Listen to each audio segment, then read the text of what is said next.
At Wellesley, Brookline, you know, cities and towns that have so much more resources than the city of Boston. Boston City Councilwoman Julia Mejia thinks more migrants can be placed outside of Boston. I think everybody needs to start opening up their doors because this is a shared responsibility. Controversy over the placement of surging immigrants comes as a new report links immigrants who settle in Massachusetts to economic benefits for the region.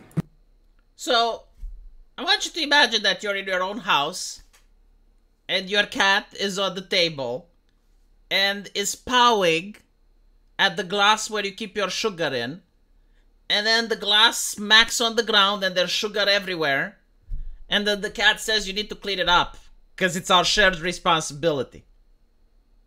I wonder how many migrants she takes in. Apparently, look, they're an economic boom, right? So why doesn't she take a couple so that her family wealth can explode? Obviously, she didn't take anyone, but there are people who did. Let's watch. Colin and Jessica Stokes called the state to sign up to be a host family.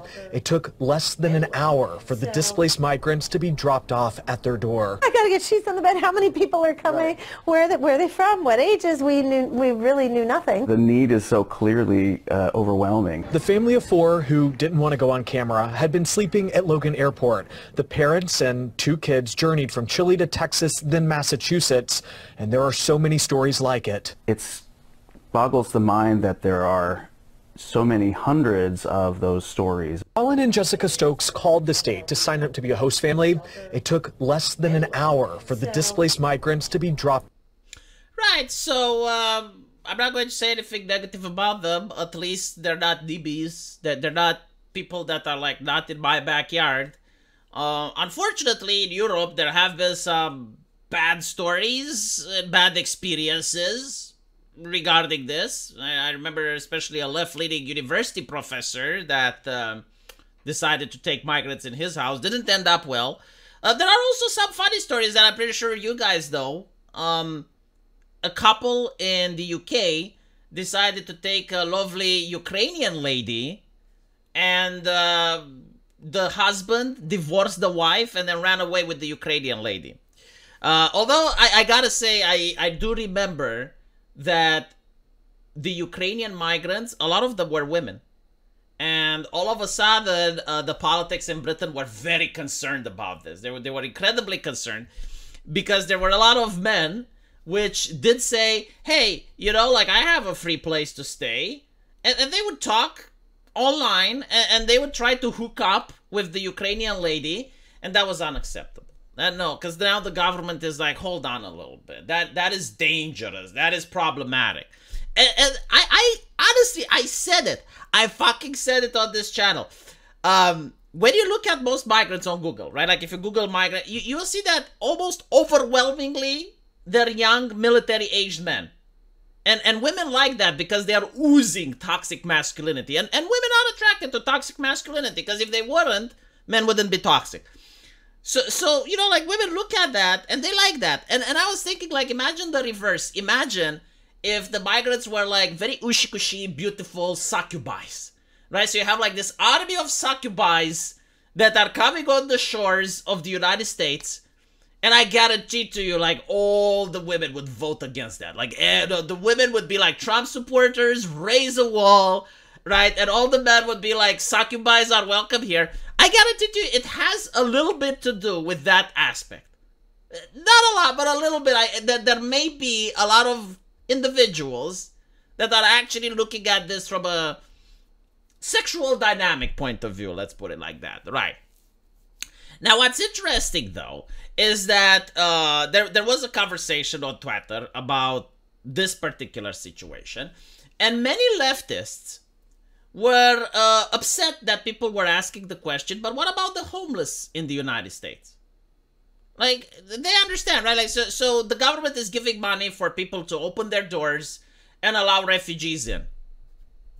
Okay, what about the homeless? And I've seen many leftists, I mean, this seems to be the standard reply. Like, this is what they're trained to say. This is almost like what they're indoctrinated to say, because they have to say the phrase. And most of them say that why would they open their doors to a drug addicted loser versus people who are seeking new life? So all of a sudden the stereotypes are made, right? Like all of a sudden the boxes are created. Again, like left-leaning American ideology has completely understood the human element. They completely understood the human situation. And they're believing that every single homeless person, every single one, is a drug addict. And every single migrant, every single one, no exception, is looking for a better life.